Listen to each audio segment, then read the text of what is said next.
So a Department of Homeland Security employee who is also a former Palestinian liberation spokeswoman has been put on leave after praising Hamas terrorists on social media. One of the many posts she wrote says, quote, "F Israel, the government and its military. Are you ready for your downfall? Because we are ready for our freedom." Here to react, Arizona Republican congressional candidate and founder of the American Islamic Forum for Democracy, Dr. Zuhdi Jasser. Doctor, it's good to see you.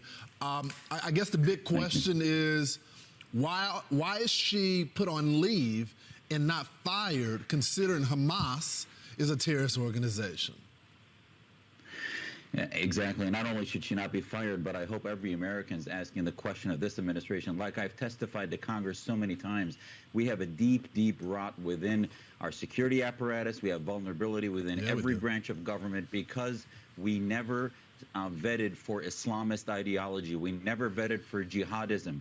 Remember, Nidal Hassan, a second-generation Palestinian American, committed one of the most heinous acts of terror against our own country, working for al-Qaeda as a soldier, and was using cards about the soldier, of being a soldier of Allah, talking about jihad, and no one said something after they saw something.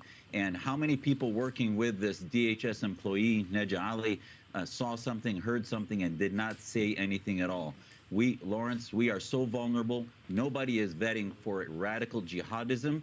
And I've been screaming from the rooftops now for over 15 years about, just like in the Cold War when we were vetting for communist radical ideology of the Soviets, we need to be vetting in this long war against jihadists because they want to kill not only Jews, but Westerners, Americans. Right. She didn't care in her post about the Americans killed along side by side by our allies, our democratic ally, Israel, who is at war.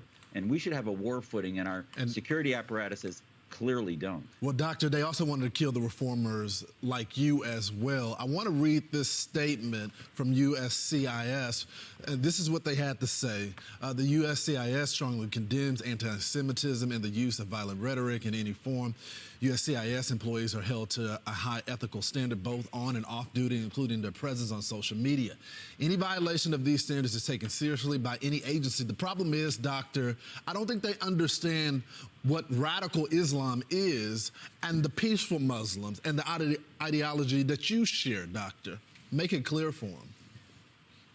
Yeah, I mean, bottom line is they seek Islamic states, they seek Sharia law, they reject secular Western democracy, and it's easy to vet for them if we had the will, if we understood what our founding documents were all about, and where the conflict is between Americanism and jihadism and political Islam. And we need to start vetting for that. And we're going to see recurrence after recurrence of this whack-a-mole against jihadists. It's more than simply social media posts and radicalism. There are many, many more out there that we need to start coming to the reality that we should have a state of war, whether it's kinetic or not, inside every branch of government.